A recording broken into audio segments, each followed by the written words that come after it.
بسم اللہ الرحمن الرحیم۔ السلام علیکم دوستو، اگر کسی گھر میں کوئی بچہ دانائی اور حکمت کی بات کرے تو رشتہ دار سن کر یہی کہتے ہیں کہ اس کا باپ بڑا ہی ذہین اور عقل مند ہوگا۔ اور جب کبھی کوئی بہادر دلیر دور اندیش حکمران کسی سلطنت پر مامور ہو جائے تو پھر تاریخ لکھتے ہے کہ ہر طاقتور اور کامیاب سلطان کے پیچھے بڑے بڑے بزرگوں اور اولیاء کرام کا ہاتھ ہوتا ہے۔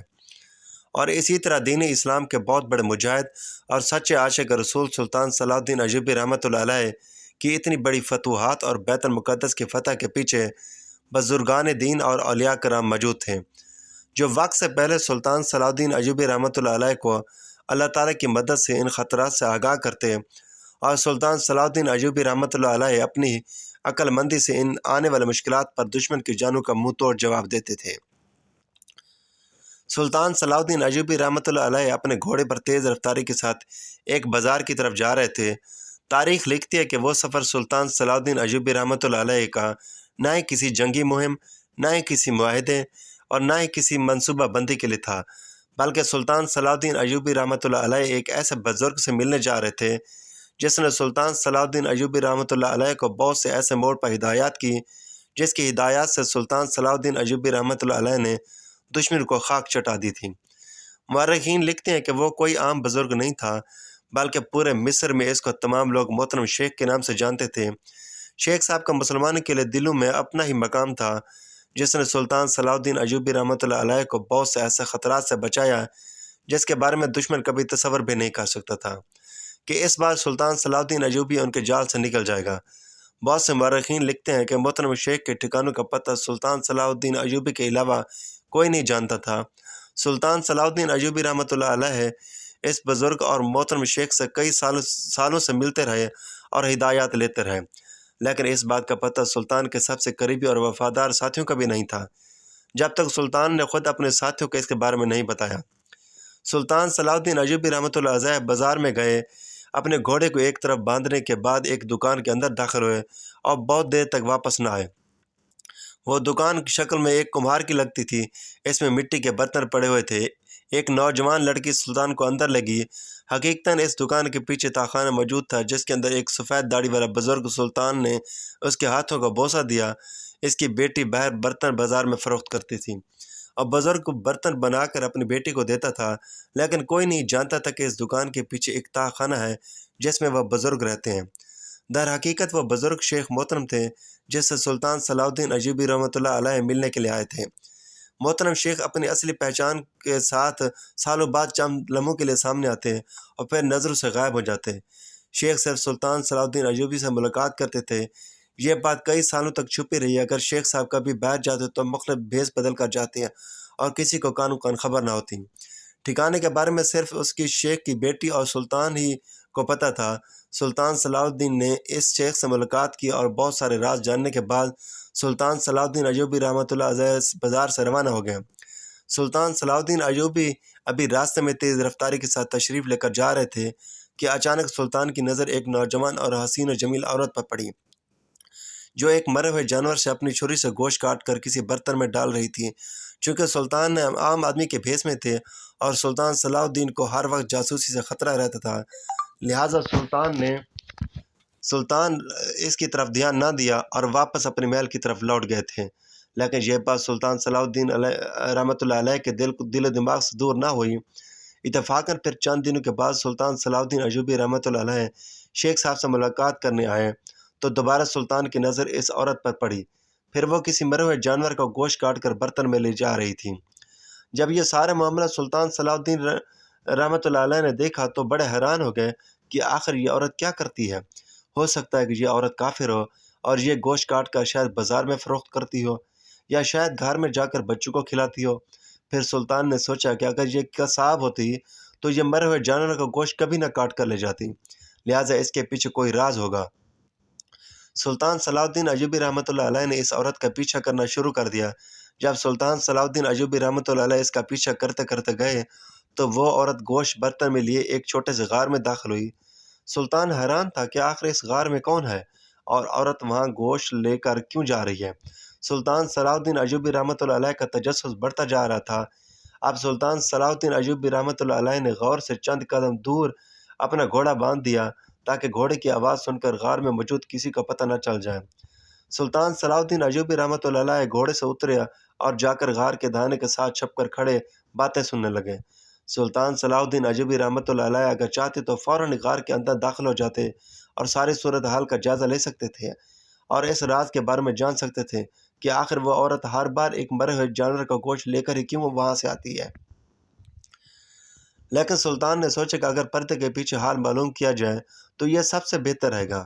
عورت گوشت لیے جیسے ہی اندر داخل ہوئی تو آگے سے ایک بوڑھی عورت بولی، بیٹا تم کیا لے آئی؟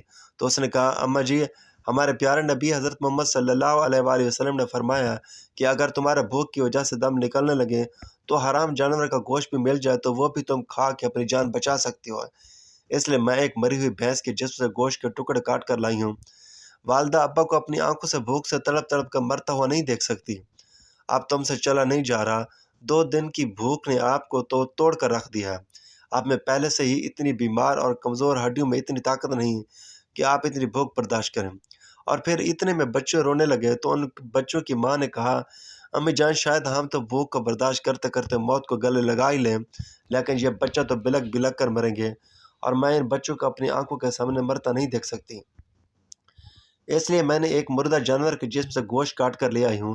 اور پھر اس عورت نے ایک اور برتن میں گوشت کو ڈالا، پانی کے ساتھ دھونے کے بعد اس میں نمک ڈال کر ہانڈی چڑھا دی۔ سلطان صلاح الدین ایوبی رحمۃ اللہ علیہ یہ سارا منظر دیکھ رہے تھے۔ سلطان کی آنکھوں میں آنسو جاری تھے، کیونکہ وہ سلطان جو خود غریبوں کی طرح کا کھانا کھاتا تھا تاکہ میری سلطنت میں کوئی بھی آدمی بھوکا نہ رہ جائے، اور جب سلطان نے یہ منظر دیکھا تو سلطان دل سے تڑپ گیا اور سلطان کی آنکھوں سے مسلسل آنسو جاری ہو گئے۔ سلطان صلاح الدین ایوبی رحمۃ اللہ علیہ یہ سارا منظر دیکھتا رہا۔ چھوٹے چھوٹے بچے بلک رہے تھے، بھوک سے اس کی بوڑھی ماں اب چلنے کے قابل نہ تھی۔ اس عورت نے جیسی ہانڈی پکائی تو جب ہانڈی نیچے اتاری تو چھوٹے بچے نے کھانا کھانے کے لیے اس کے ارد گرد اکٹھے ہو گئے۔ سلطان صلاح الدین ایوبی رحمۃ اللہ علیہ اسی وقت غار کے اندر داخل ہوئے اور کہا، ابھی اور اسی وقت رک جاؤ، تمہیں یہ مردار جانور کو گوشت کھانے کی ضرورت نہیں۔ سلطان صلاح الدین ایوبی رحمۃ اللہ علیہ کی اچانک داخل ہونے پر معصوم بچے خوف زدہ ہو گئے، کیونکہ سلطان صلاح الدین ایوبی رحمۃ اللہ علیہ کے پاس نیام میں تلوار بھی موجود تھی۔ بوڑھی عورت نے کہا، اے نوجوان، وہاں رک جاؤ، ہمارے پاس ایسی کوئی چیز نہیں ہے جو ہم آپ کو دے سکیں۔ ہمارے سر پر چھت نہیں ہے، ہمارے پاس کھانے کے لیے کچھ موجود نہیں، ہم ایک مردار جانور کا گوشت کھا رہے ہیں، تم ہم سے کیا چاہتی ہو؟ تو یہ باتیں سن کر سلطان کی آنکھوں میں رکے آنسو دوبارہ شروع ہو گئے۔ تو جب اس بوڑھی عورت نے سلطان کی آنکھوں سے آنسو دیکھے تو وہ سمجھ گئی کہ یہ کوئی چور یا ڈاکو نہیں ہے، بلکہ اللہ کا بھیجا ہوا کوئی مددگار ہے۔ سلطان صلاح الدین ایوبی رحمۃ اللہ علیہ نے اسی وقت وہ پکی ہوئی ہانڈی غار کے باہر پھینکی تو اس کو کتوں نے فوراً چاٹ لیا، اور بچی اور بوڑھی عورت بھوک کی نظروں سے سلطان کو دیکھ رہے تھے۔ سلطان صلاح الدین ایوبی رحمۃ اللہ علیہ واقعہ سناتے ہوئے رونے لگ جاتے تھے کہ جب میں نے ان معصوم بچوں اور بوڑھی عورتوں کی آنکھوں میں ایسا غضبناک درد دیکھا جو میں نے کبھی کسی کی آنکھوں میں نہیں دیکھا تھا، وہ ایک لمحہ میری روح کو قبض کرنے کے لیے کافی تھا۔ میرا دل کر رہا تھا کہ ابھی اور اسی وقت اس پہاڑ کو ریزہ ریزہ کر دوں۔ میں ان معصوم تڑپتے بلکتے بچوں سے نظریں نہیں ملا پا رہا تھا۔ وہ سلطان جس کے ہاتھ میں تلوار دیکھ کر بڑے بڑے بادشاہ کانپ جایا کرتے تھے، اس سلطان کے ہاتھ میں تلوار قابو میں نہیں آ رہی تھی۔ وہ بوڑھی عورت مجھ سے کہنے لگی، بیٹا تم نے ہمارا کھانا کیوں پھینک دیا؟ بھوک سے ہمارا آخری سانسیں چل رہی ہیں، ایسا ظلم ہم پر نہ کرو۔ جو کھانا پکایا وہ بھی اس نے پھینک دیا۔ سلطان صلاح الدین ایوبی رحمۃ اللہ علیہ نے اس بوڑھی عورت کو کہا، اماں جی، اگر میرے ہوتے ہوئے آج آپ ایک لقمہ بھی اس مردار جانور کے گوشت کا کھا لیتی تو خدا کی قسم قیامت تک سلطان صلاح الدین ایوبی خود کو کبھی معاف نہیں کر سکتا، اور میں اپنے پیارے نبی کو محشر میں کیا منہ دکھاتا۔ جب سلطان کی یہ فکر اس بوڑھی عورت نے سنے تو کہنے لگی، سلطان معظم، آپ اور یہاں؟ سلطان نے کہا، اس گنہگار انسان کو معاف کر دیجیے۔ میری اس سرزمین پر حکمرانی ہوتے ہوئے آپ کے ان چھوٹی اور بلکتے بچوں کو ایک حرام مردار جانور کو گوشت کھانا پڑا۔ تو اتنے میں بوڑھی عورت کہنے لگی، سلطان معظم، آپ کو شرمندہ ہونے کی ضرورت نہیں، ہم سب کو معلوم ہے جو سلطان کھانا بھی گھوڑے پر بیٹھے ہوئے کھاتا ہے اور ہر وقت اس کا جنگوں میں گزرتا ہے، کیا اس کے خلاف بروز محشر اللہ کے سامنے شکایت کر سکتی ہوں؟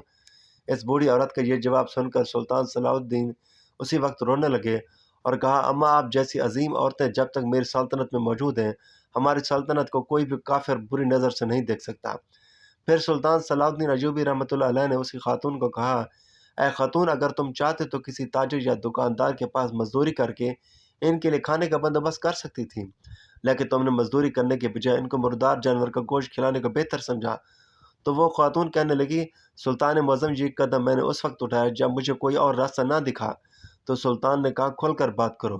تو وہ خاتون کہنے لگی، سلطان معظم، میں اور میرے شوہر کی والدہ دوسرے علاقے سے اپنا مال گھر سب کچھ بیچ کر سرزمین پر آ رہے تھے کہ راستے میں ڈاکو نے ہم پر حملہ کر کے ہم سب کچھ چھین لیا اور مزاحمت کرنے پر میرے شوہر کو قتل کر دیا۔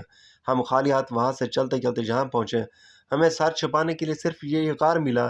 میں نے اپنے والدہ کو اور بچوں کو اس غار میں بٹھایا اور چند سکے کمانے کی خاطر باہر نکلی۔ میں چند تاجروں کے پاس گئی تو ان میں سے اکثر تاجروں نے کہا، ہم کسی ناتجربہ کار عورت کو کام نہیں دے سکتے ہیں، ہمارا اس سے نقصان ہو سکتا ہے۔ آخر مجھے ایک قصاب کی دکان دکھائی تھی جہاں پر ہجوم لگا ہوا تھا، وہ اکیلا گاہکوں کو سنبھال رہا تھا۔ میں اس کے پاس گئی اور کہا، بھائی صاحب، اگر تم مجھے کام دے دو تو میں تمہاری مدد کروں اور تم مجھے میرے بچوں کے لیے تھوڑا سا گوشت دے دو۔ تو ظالم قصاب نے کہا، تم شام کو آنا، ہم بات کریں گے۔ میں جب شام کو گئی تو اس نے کہا، میں کام کے لیے کسی مرد کو بھی رکھ سکتا ہوں، لہٰذا اگر تم رات کو میرے ساتھ گزارو تو میں تم کو تمہارے بچوں کے لیے گوشت دے سکتا ہوں۔ سلطان معظم، میں نے اپنے جسم کا سودا کرنے کے بجائے اپنے بچوں کو مردار گوشت کھلانے کو بہتر سمجھا۔ بروز محشر میں سر اٹھا کر یہ کہوں گی کہ میں نے اپنے جسم کو نہیں بیچا اور اپنے بچوں کو بھوک سے بھی نہیں مرنے دیا۔ یہ سن کر سلطان صلاح الدین ایوبی رحمۃ اللہ علیہ غضب سے اٹھے اور سلطان نے اس بوڑھی عورت کو کہا کہ اس ظالم تاجر کو سب کے سامنے ایسی سزا دی جائے گی کہ تاریخ یاد رکھے گی۔ اور پھر سلطان صلاح الدین ایوبی رحمۃ اللہ علیہ نے اپنے گھوڑے پر روانہ ہوئے اور بازار میں جا کر اچھا سا کھانا خرید کر لے آئے اور ان معصوم بچوں اور اس خاتون بوڑھی عورت کو ساتھ بٹھا کر کھانا کھلایا۔ پھر سلطان صلاح الدین ایوبی رحمۃ اللہ علیہ نے ان کو اپنے محل میں لے گیا اور سپاہیوں کو حکم دیا کہ ان کی رہائش گاہ کا بندوبست کیا جائے اور سرکاری خزانے سے ان کے کھانوں کا بندوبست کیا جائے۔ اور بہت سے ایسے واقعات ہیں کہ اس کے بعد سلطان صلاح الدین ایوبی رحمۃ اللہ علیہ نے ایک بہت بڑا سپاہیوں کا دستہ تیار کیا جو رات کو ہر محلے، ہر گاؤں، ہر قصبے میں جاتے اور معلوم کرتے کہ کہیں کوئی غریب یا مسکین یا یتیم کوئی بھوکا نہ سو گیا ہو۔ سلطان صلاح الدین ایوبی رحمۃ اللہ علیہ فرماتے ہیں کہ اگر کوئی بھوکا سو گیا تو میں بروز محشر اپنے اللہ کو کیا جواب دوں گا کہ تیری سلطنت پہ غریب بھوکے سو رہے تھے اور تم سکون کی نیند سوتے رہے۔ تو دوستو، آج کل کے جو حالات ہمارے ملک میں چل رہے ہیں، ہمیں اللہ سے دعا کرنی چاہیے کہ ہمیں اللہ تعالیٰ حضرت عمر فاروق رضی اللہ تعالیٰ عنہ اور حضرت سلطان صلاح الدین ایوبی رحمۃ اللہ علیہ جیسے حکمران عطا کرے اور کرپٹ حکمرانوں سے بچائے، آمین۔ ناظرین، اگر ویڈیو اچھی لگی ہو تو چینل کو لائک کریں، سبسکرائب کریں تاکہ ہر آنے والے اسلامک